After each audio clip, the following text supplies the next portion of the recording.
mahal ang misis ko. So medyo 3 hours na ako dito sa amin car. Nag-aantay ako ng groceries lang. Nagdyan eh.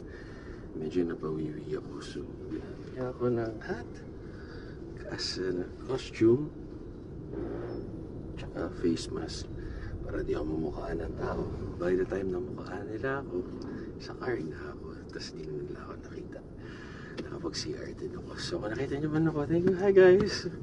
Oo, yeah, thank you. Ayaw lang natin magkagulo kasi wala ang show eh, di ba? Tapos medyo mabibigyan na extra work yung si Cardi. Ayun. So, yan. Ever since day 1, ganyan na yung misis ko. Hanggang ngayon wala nagbago. Papel lang, nakasal kami. But ganun pa rin yung pagmamahala namin. Isipin mo, bago pa lang kami, hanggang ngayon wala nagbago. Mas love namin isa't isa at lahat ng pagsubok tinaanan namin.